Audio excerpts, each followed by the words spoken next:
International में एक बात ही निकल कर जो आई है, इसको विपक्ष ने लपक लिया है। ट्वीट्स कल से हो रहे हैं लगातार, और कौशिक साहब आपको तो हो सकता है शाम तक आप लोगों को डिबेट में इसमें बैठना पड़े, लेकिन इम्पॉर्टेंट ये है कि हमारी 18% जाने पोल्यूशन की वजह से जा रही है। हम 2026 में हैं, इस 2026 में सरकारें बदल गई, डबल इंजन की सरकारें आ गई, लेकिन हमारे पास विकल्प नहीं है। देखिए अदिति जी, मैं इसका जवाब देना चाहता हूँ। देखिए एक्चुअली क्या है ना कि फिर इतिहास में वापस जाए, इतिहास बहुत महत्वपूर्ण है। 1953 के 55 के आसपास इंग्लैंड में बहुत सारी इसी तरह की समस्या हुई इंडस्ट्रियलाइजेशन की वजह से, और टेम्स नदी बहुत गंदी हो गई, तो बहुत लोगों की मौत हुई इंग्लैंड में। मतलब इंग्लैंड में बहुत लोगों की मौत हुई, इतना पोल्यूशन हो गया था कि हर समय स्मॉग होता था। अब आप लंदन जाएंगी, वहाँ एयर क्वालिटी इंडेक्स आप मोबाइल से भी चेक करें, 10 के नीचे रहता है। ये किया जा सकता है। दूसरी बात, 12 इसको आप जितने भी पोल्यूशन फैलाने वाली यूनिट्स हैं, विल पावर के साथ सरकार को निर्णय लेना होगा, काम करना होगा। बीजिंग 2012-13 में एकदम भयावह स्थिति में था, उसने इसको कंट्रोल किया, कंटेन किया, और आज चाइना कम से कम इससे ऊपर है। देखिए, अगर आप इस पोल्यूशन की समस्या को 18% का तो एक रफ आंकड़ा है, यहाँ हर कोई प्रभावित है, चाहे बूढ़ा हो चाहे बच्चा हो। जिस देश की आने वाली पीढ़ियां सुरक्षित नहीं है, वो देश कैसे सुरक्षित रहेगा? ये वो बेसिक सवाल है। बेसिक सवाल ये है देवराज जी, मैं ओपन डिस्कशन है अपना आखिरी है, क्योंकि मैं वाइंड अप करूंगी। देवराज जी, बात यह है, चाइना का जिक्र कर रहे हैं, चाइना में डिक्टेटरशिप है, वहां पर जो कह दिया वो कह दिया, वन पार्टी। दूसरा, आप देखिए कि हमारे यहाँ 140 करोड़ लोग हैं, हमारे यहाँ हम डेवलपमेंट की बात कर रहे हैं कौशिक साहब, और डेवलपमेंट में इंडस्ट्री सेटअप, हमने अपने दरवाजे खोल रखे हैं कि FDI आए, फॉरेन इन्वेस्टमेंट के लिए हम लालायत हैं कि आप आइए करिए। जब ये सब होगा तो सड़कें, आप देखिए, मैं बताऊं, अगर नॉर्थ इंडिया, एक मैं आउट ऑफ द सब्जेक्ट बात कर रही हूँ, मई जून में 74 करोड़ नॉर्थ इंडिया के लोग पहुँच जाते हैं उत्तराखंड और हिमाचल। वहाँ की पहाड़ियाँ त्रस्त हो चुकी हैं, और अब आप देखिए कि इन सारे सिनेरियो में आप उस इंडस्ट्री को बंद नहीं करा पा रहे, जो मेरठ और इस तरफ जो तमाम इंडस्ट्रियल है जहाँ से वो निकलता है, जो पोल्यूशन को अफेक्ट करता है, जैसे P2.5 की बात कर रहे हैं। तो ऐसे में हम लोग इस साल तो नहीं महसूस कर पाए, और मैं बहुत जिम्मेदारी से कह रही हूँ कि मुझे एक सरकार के जिम्मेदार व्यक्ति ने कहा कि आप ट्रांसफर ले लीजिए, नहीं हो सकता। इन लोगों की अनुमति से, एक्चुअली आज ही मैंने अखबार में पढ़ा, बहुत ही दुर्भाग्यपूर्ण है कि एक्चुअली ये आपका एक एथलीट है, वो चूंकि अफोर्ड कर सकता है, नेशनल लेवल का, इंटरनेशनल लेवल का, नहीं विड्रॉ तो करी, ये इंटरनेशनल बैडमिंटन का चैंपियनशिप हो रहा है, सारे जो फॉरेन से आए हुए उसके खिलाड़ी हैं, सभी ने विरोध दर्ज कराया और कहा है कि इसमें हम खेल नहीं सकते हैं। और वो खिलाड़ी जो भारत का है, वो साउथ अफ्रीका चला गया ट्रेनिंग के लिए। कई सारे रेसलर्स चले जाते हैं पहाड़ों में, इसलिए क्योंकि वो यहाँ अफोर्ड नहीं कर सकते, यहाँ बहुत हालत खराब हो जाएगी। पहाड़ों में भी हाई एल्टीट्यूड की वजह से ऑक्सीजन के लेवल की कमी है, तो उनके लिए संकट है। भारत खेलों में एक्सेल कैसे करेगा? जिएगा कैसे? जिएगा नहीं भारत तो विकास कैसे करेगा? ये वो बेसिक सवाल है। मुझे पॉलिटिकल विल की बात मैं करना चाहती हूँ, इसमें तो बिल्कुल एब्सोल्यूट क्लैरिटी और स्ट्रॉन्ग पॉलिटिकल विल चाहिए, नहीं तो बच्चे कल तक स्कूल भी नहीं जाएंगे, हो सकता है अगले साल। आदिति, मैं आपके साथ देखिए, भारत में यह बहुत ही दुख भरा माहौल है। पॉल्यूशन के बारे में अगर बात करें, आने वाली नस्लों की बात कर रहे हैं हम। देखो आदिति, पहली चीज़ तो ये कि इसको पॉलिटिसाइज नहीं करना चाहिए। ये pure and pure academic research और एडमिनिस्ट्रेशन का मामला है।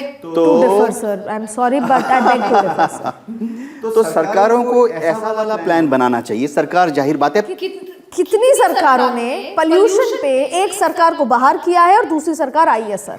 एंड अब ये नहीं कह सकते पॉलिटिसाइज ना करें। तो डेमोक्रेसी है, हम अभी तक अब शायद मैच्योर डेमोक्रेसी बनने के प्रोसेस में हैं।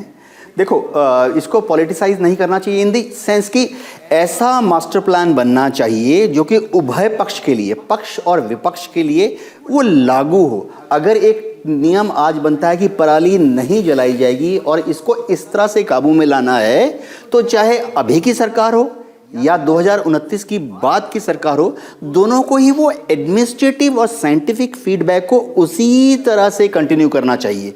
मैं क्यों बोल रहा हूँ? देखिए, जैसे डिफेंस स्ट्रेटेजी है, हमने मान लिया कि डिफेंस की जो पॉलिसी है, जो सरकार ने बना ली है, वो कोई सरकार चेंज नहीं करती है। इसी तरह से पॉल्यूशन से हमें लड़ना पड़ेगा। युद्ध का माहौल है पॉल्यूशन में।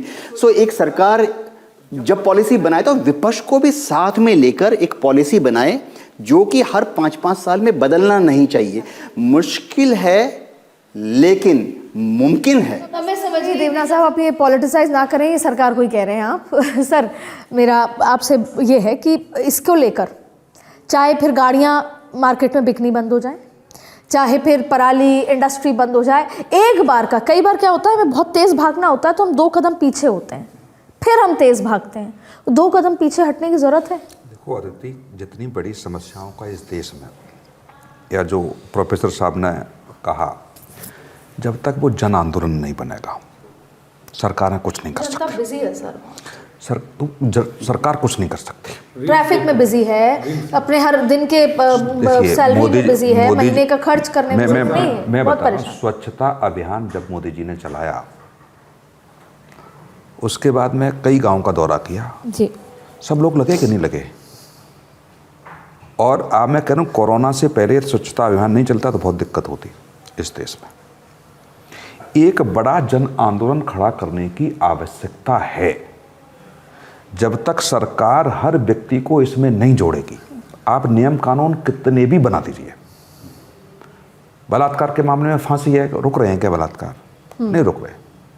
तो आप रूल्स कितने भी खड़े कर दीजिए, पर सर जब तक मिडिल ईस्ट और अरब जैसी कंट्रीज में तो रुक रहे हैं ना। जन आंदोलन, मैं क्या करूँगा, जन आंदोलन आप देखिए ना, वहाँ जन क्या कहते हैं कि आपने बच्चे को पीट दिया पुलिस आ जाएगी।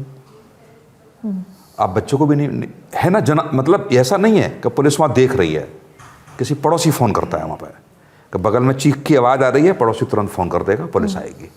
यहाँ पड़ोस में मर भी जाएगा तब भी फ़ोन नहीं करेंगे।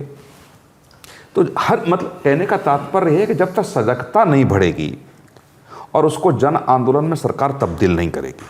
जैसे मुझे बहुत अच्छे से याद है, जब मोदी जी ने स्वच्छता अभियान चलाया तो मैं गाड़ी में जा रहा था तो केला का छिलका मैंने बाहर फेंक दिया गाड़ी के। 4 साल के बेटे ने मुझे डांट दिया। आपने नहीं सुना देश के पीएम क्या कहते हैं, और आपने सड़क गंदी कर दी। तो ये जब तक चीज़ें नहीं आएंगी लोगों में, कुछ नहीं हो सकता। सर ये बात अच्छी है, लेकिन मुझे लगता है कि जब पोल्यूशन होता है ना, तो हम गाड़ियों पे, जैसे ग्रैब 4 ग्रैब 3 लगा रहता है, गाड़ियों से जो पोल्यूशन होता है वो बहुत कम है। लेकिन जो इंडस्ट्री से पोल्यूशन होता है वो एक्चुअली में वो PM 2.5 वाली बात है। तो मैं वाइंड अप कर रही हूँ, मैं एक कमेंट चाहूँगी बस। पराली से तो कोई पोल्यूशन है नहीं, और ये गाड़ियों से बहुत कम है, 7 से 8% है। ये इंडस्ट्री से और तमाम हमारे मिसमैनेजमेंट से जो भी चीज़ें हैं, इनको रोका जा सकता है। सरकार को विल पावर दिखाना होगा, लोगों की जान बचानी होगी। बच्चे बूढ़े एकदम बहुत अनअकाउंटेड डेथ्स हो रही हैं, कोई आंकड़ा नहीं है उसका। हॉस्पिटल्स में इंडियन एक्सप्रेस में खबर छपी थी कि जयप्रकाश नारायण जैसे हॉस्पिटल में बेड्स नहीं है, दवाइयाँ नहीं हैं, जब ये पोल्यूशन की शुरुआत हुई थी। आप उसको रिकॉल कर सकती हैं। तो ऐसे स्थिति में कैसे चलेगा? स्कूल देखिए आप, 20 दिसंबर के बाद क्या स्कूल चले हैं? सब ऑनलाइन मोड्स पे हैं। या बच्चे जो बड़े भी हैं 10वीं या 12वीं के, उनको गार्जियंस भेज नहीं रहे हैं। स्कूल एक तरह से बाधित हैं। तो जो जनरेशन पढ़ाइयों में पीछे छूटेगी वो दुनिया के दूसरे देशों से कैसे कम्पीट करेगी? देखो अदिति, पॉल्यूशन कंट्रोल करने के लिए एडमिनिस्ट्रेटिव कार्रवाइयाँ क्या हैं, वो ऑलरेडी चिन्हित हैं, निर्धारित हैं, छप गई हैं साइंटिफिक एडवाइस के बाद। सिर्फ उसको जमीन पर क्रियान्वित करने की ज़रूरत है, दिल से, कुछ हद तक दिमाग से। बिल्कुल ठीक कहा। मैं फिर बार बार वही कह रहा हूँ कि इसको देखिए, पॉल्यूशन बोर्ड ने सरकारों पे फाइन लगाया, एक सरकार ने फाइन नहीं भरा। फाइन लगाने का क्या मतलब है? पॉल्यूशन बोर्ड को अधिकार क्यों दिया आपने? जब्त नहीं किया जाएगा। तो ये सब चीज़ तो है व्यवस्थित। सुप्रीम कोर्ट के आदेश आप पढ़ लीजिए, 2012 का, 2008 का, 2014 का, 2017 का स्पष्ट निर्देश है। मैं फिर वही कह रहा हूँ कि जब तक जन आंदोलन में यह तब्दील नहीं होगा प्रदूषण का मुद्दा, तब तक मुझे नहीं लगता कि खत्म हो सकता है। एक और बात अदिति जी, दक्षिण भारत के जितने भी राज्य हैं वहाँ उठा के देख लीजिए एयर क्वालिटी इंडेक्स और इधर के एयर क्वालिटी इंडेक्स। आप वहाँ के सक्सेस कैसे हैं? सरकारें डेवलप भी हैं, आसमान नीला है, हमने सफ़ेद कर दिया है, धुंधला कर दिया है। ये हमारा कंट्रीब्यूशन है।